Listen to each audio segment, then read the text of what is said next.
several previews of this item in the two previous meetings that we've had with you from an economic development standpoint, and I would be more than happy to respond to any specific questions that you've got related to that.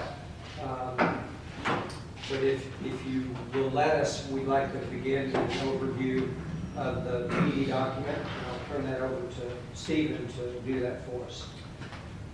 Again, to reorient you after the holidays, that the location we're looking at is, it's being called Glade Parks South, and it is north of Cheeks-Sparger Road and west of Rio Grande Boulevard. In the area, there are two sections of the property. The first is area that's inside the city limits of Euless, and that's 37 and change acres. And then there is an area that is inside the city limits of Bedford, and that would be the development. The city of Bedford is going through a similar type of zoning change in order to allow the kind of uses that we're going to be discussing. We're also working with the city of Bedford on processes of how development would cross over on the same piece of property over city limit lines. So the proposed plan development is appropriately named Glade Parks South because it is built on the success that we're having in Glade Parks proper. It is built on separating the types of land uses into separate distinct sub-districts and describing the development process and the development standards for each of those sub-districts. And so what we're going to show you here is three primary sub-districts: the urban lofts in yellow, the floodplain and parkland and reserve wetland area in green, and then the commercial area that has two kind of segments of it where you have kind of just plain commercial that can be pad sites and offices, and then we have a large-scale retail commercial area that is going to be specifically limited to any type of big box type of development greater than 25,000 square feet. So of those three, we kind of look at, again, it's organized in the same template, the land areas, and then it has a permitted use table that is similar to the one that is in the Glade Parks document. It has been pared down to take out uses that were not appropriate in this location.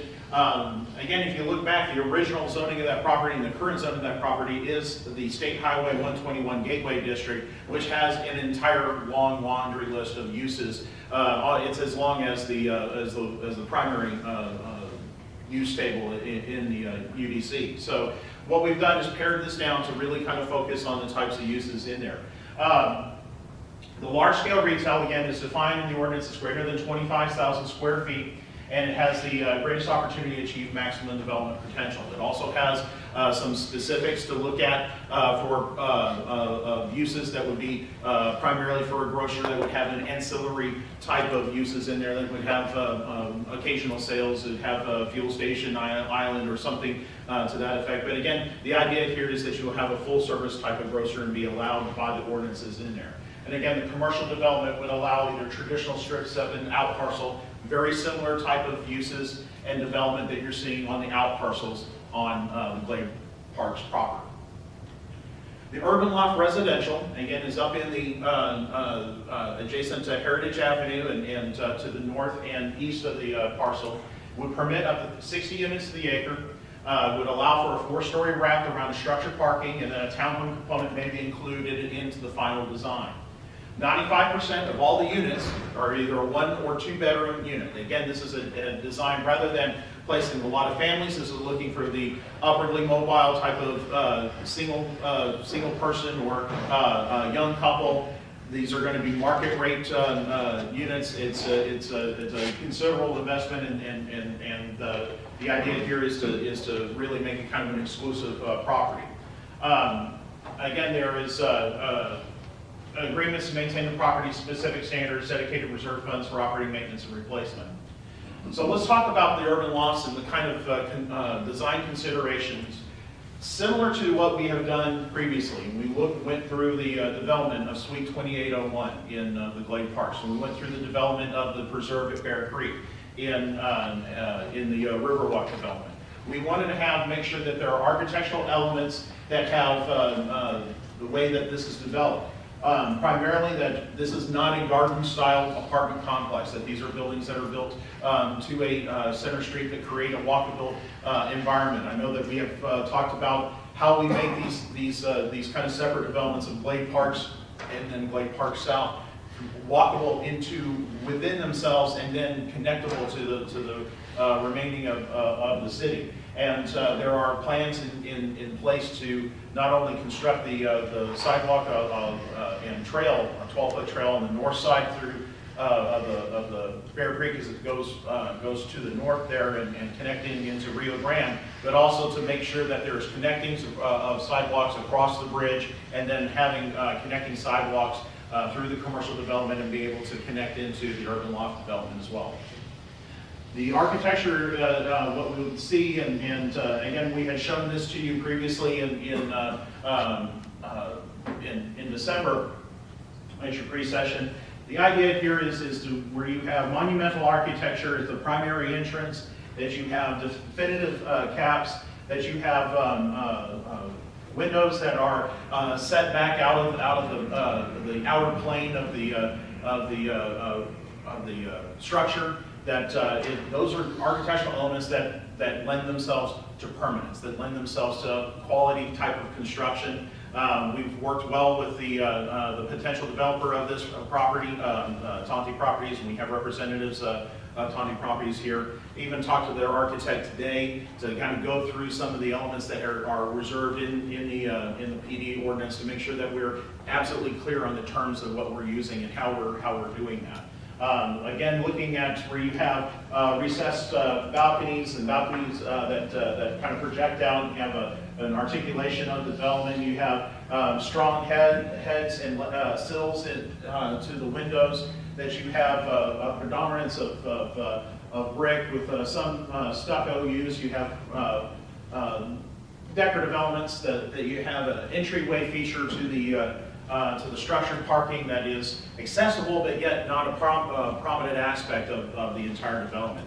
And again, you have the ability of walkable around the development. And this is also another project that they would put up. This is the Arboretum in Raleigh, North Carolina.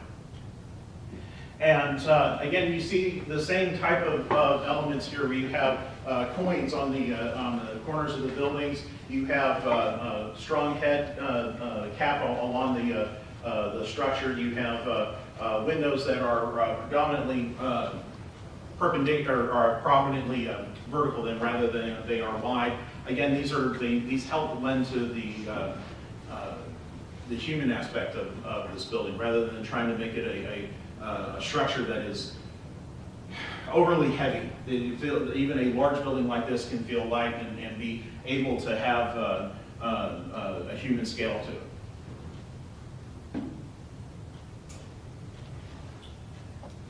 So the architectural elements for the urban lofts, some of that language has been taken directly out of the language that we have used in Glade Parks, and some of it has also been taken directly out of the ordinance that we use for the Riverwalk. We feel that the two projects that we've already have on the ground exhibit really quality construction. They're running at market rate at Suite 2801, and we're very impressed with the way that the construction has been going with Preserve at Bear Creek. So we wanted to continue that type of construction in this particular area. And again, this is more of that. And so these images here are inside the ordinance. Finish out interiors. The use of they want to provide an open area for a dog park there.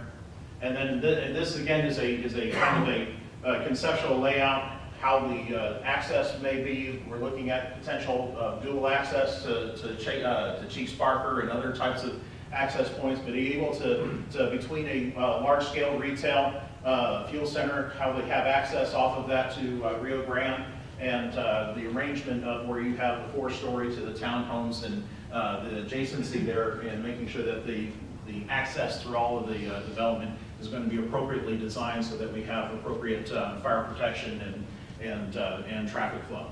The development has created a traffic impact analysis. We're currently studying that for its applicability and technical when they come in for site plans. If this PD is approved, and how we might want to look at some street improvements on Cheeks-Sparger and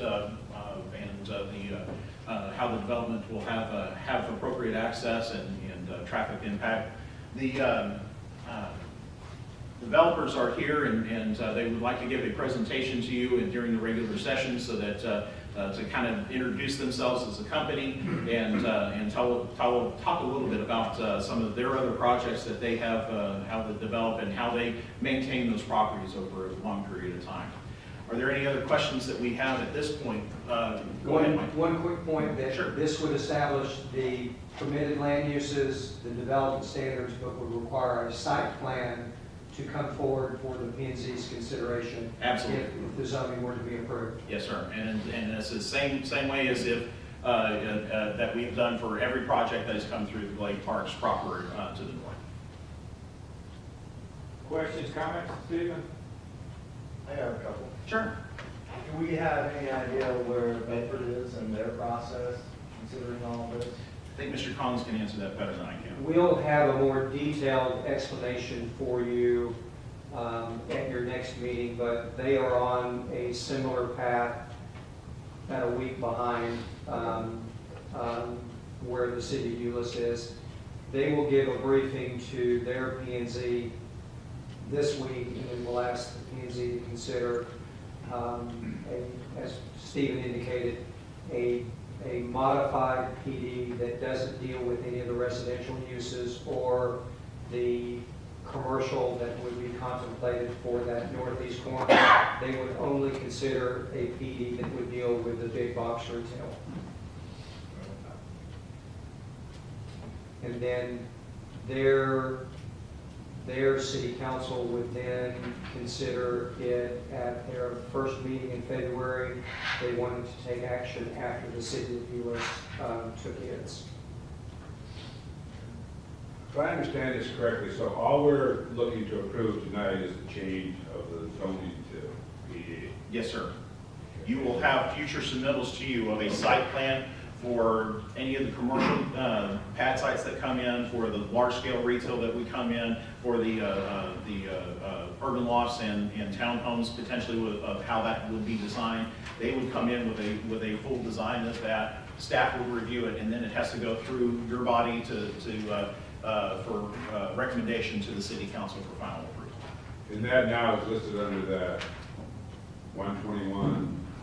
Gateway 121, Yeah. yes, sir. Yes, sir. Yeah, this instead would serve to be the guidelines that your staff would use to review and make a recommendation to you at the site plan level that it meets all technical standards established through the plan development zone.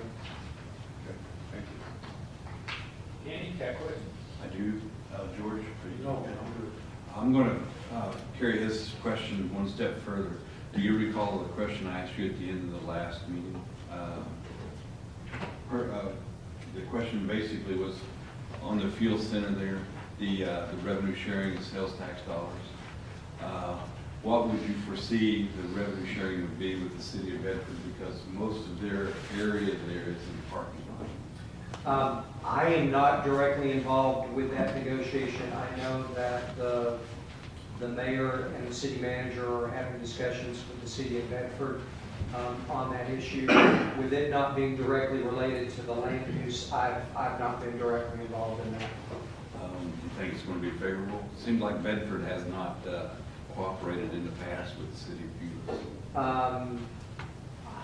I can tell you that in the dealings that we've had with them specific to this issue, it's been more than cooperative. It has been. And specifically, I'm referring to our the construction of pipeline road. I think the city of Euless, half of that right of way was the city of Bedford. Am I not correct? Yes, sir. And the city of Bedford did not contribute to any to the construction costs, as I understand, for pipelines. I don't remember. That's my only fear, is that I'm concerned that we may have to buy off the city of Bedford for using for them having a parking lot there, which is half the parking area of the project. I think that the level of cooperation that exists between the two councils right now, that will be favorable for both parties. Is there any way that, for instance, the fuel center, half of that is inside the city of Bedford. My other question would be, is there any way that that could be moved so the entire fuel center would be in the city of Euless? Yes, the short answer would be yes, it's possible. The direction that's been provided is between Bedford and Euless is the message to developers, irrespective of whether the properties in Bedford or Euless, design this to maximize the economic development potential for the site. And that's what's been done. And so we've been working in partnership with the developer and between the cities of Euless and Bedford to develop a conceptual layout. One more question. The last question is, I'm looking for your opinion, for Stephen, your opinion. We've been notified that, I hope I have this right, Mike and Steve, is that there's no guarantee that the big box retailer will locate on this site once we approve the ordinance. Is that not correct? I mean, you can't guarantee it. Exactly. Okay. What is your opinion on the possibility that they will go through with the project? With all due respect, what my opinion is, I Yes, think sir. it's not very significant at all. But if you were to visit with commercial brokers, if you were to visit with folks that are very knowledgeable about that industry, the end user, it's widely believed, it's not a matter of if they're coming, it's when it's going to be constructed. This would be their 16th or 17th site in the Metroplex. But I think as importantly, if I could real quick, is even if this end user that we've been in direct conversations with does not come to this site, we have become increasingly of the belief that this will be extremely viable for another big box retailer, even if the grocer does not come.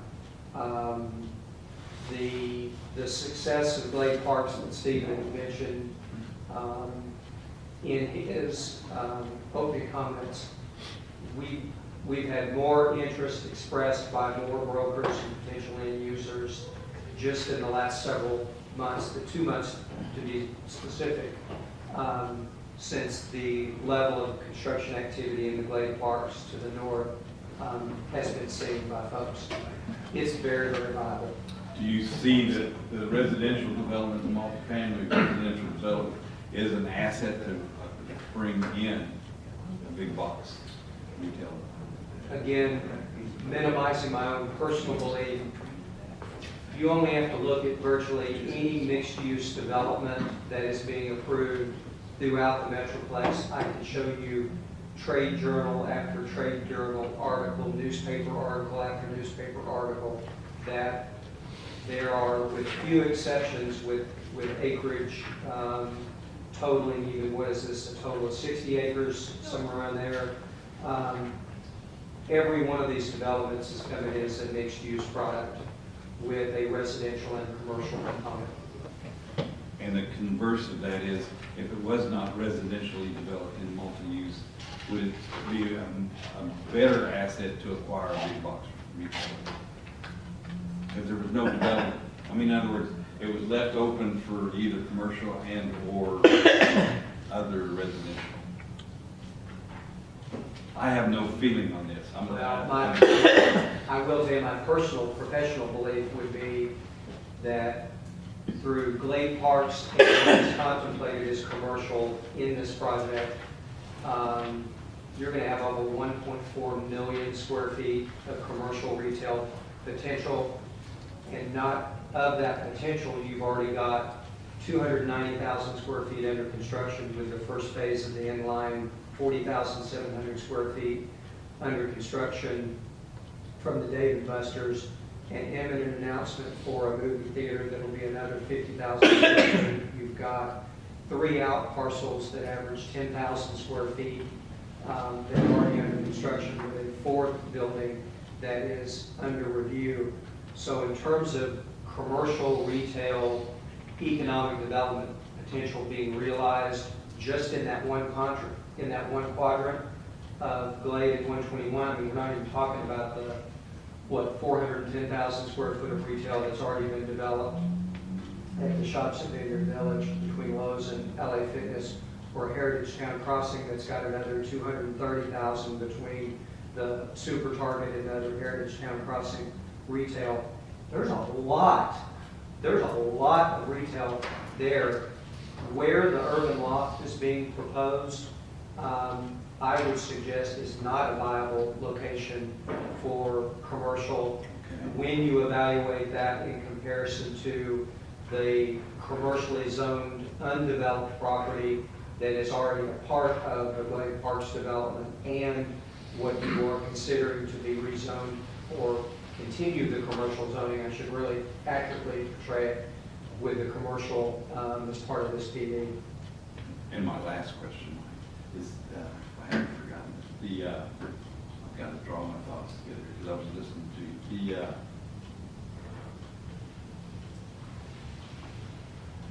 I'm sorry, I haven't seen your moment. It'll probably pop in my head in a little bit. Excellent. The only thing I would add is that all these projects, big projects like this that we've gone through, and especially Glade Park, I always have apprehension. The 4, 5, 6 years that we dealt with that, and the first thing you see go is the urban loft, and that in the mixed use thing, that's what the developer can make his return back the quickest. I mean, we can build those quick and all that. Then we had issues over there with, I guess, finance issues and all that with the developer. But I'll just tell you from my perspective is, even though staff gave us this vision, worked hard, we asked similar kind of questions on that side. And believe it or not, it's worked out. I think it's worked out pretty well. And the only thing that didn't come true is just a matter of time when we initially was working on that PD for Glade Park. But it's worked out. We laid out some, in that PD, we laid out some good, I think, good development standards. I think that is those properties going in there, they're pleasing to look at, and hopefully the ones that are there are economically viable, and I think they are, and will continue to be.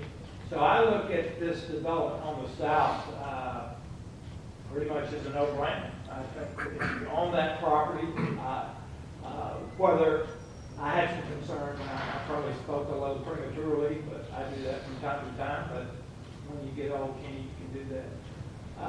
But when I made my comments, I always get a little, okay, we got another 33 acres, here we go. But when you stop and think, it's no different than what we did up here or across the way, and those have worked out well. I'm okay with the urban loft, I'm okay with where it's going, as long as we meet those development standards that would be laid out in the PD. And as long as we get a chance to look at the Georgetown site plan, we'll have input into that. If they come with a site plan and by Georgia doesn't meet those PD development standards, then the site plan won't get our recommendation. But that site there, even with the 4-story urban loft, and again, and whether that initial large commercial goes, that we don't know about for sure yet. If it doesn't, something else will take its place. It will. It's just like Mike says, it's a matter of time, and I believe that.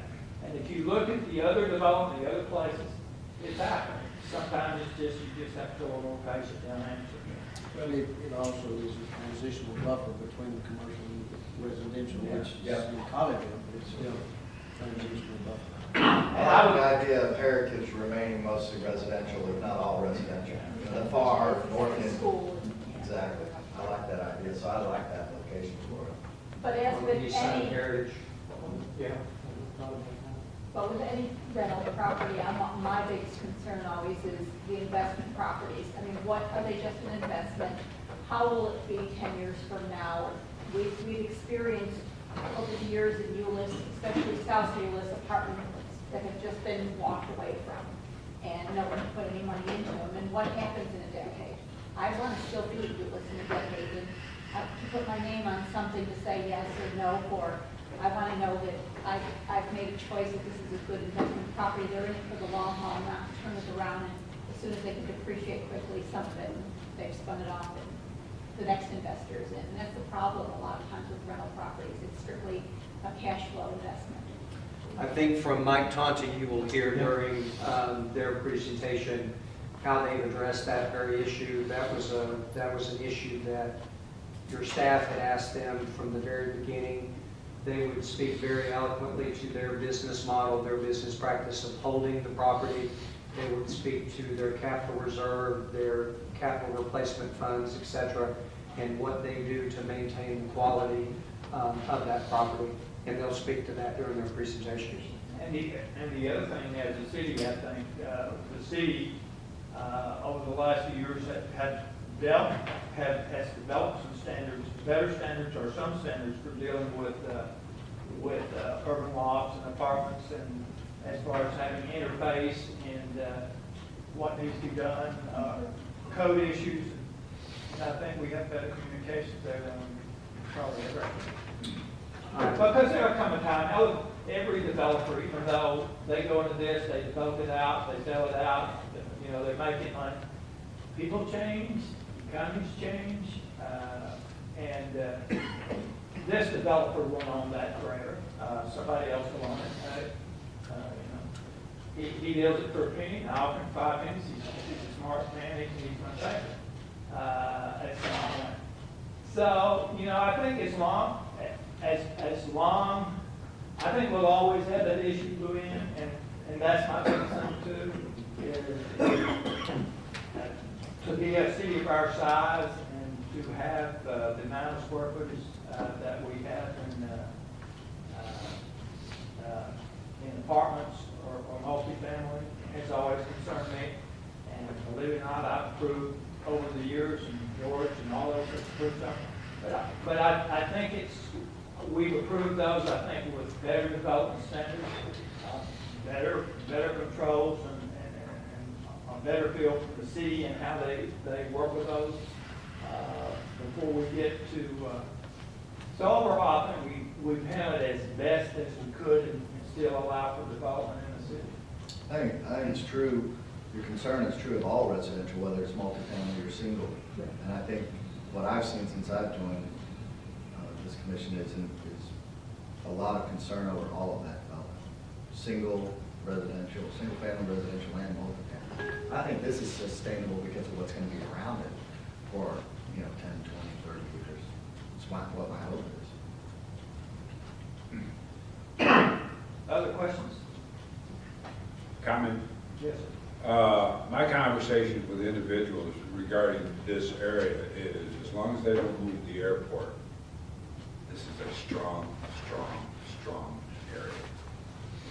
And I also look, you put up a 4-story structure there, it's going to have that come hither look. That's how I look at it. What else, Mike, at 6:30? Yes, sir, if we could break and take whatever time we need to do before the regular session, we can continue it during the regular session. It's going to be right here. Yes, sir. All right, I'm going to drink the water then we'll go. Thank you. Thank you. And your discussion answered my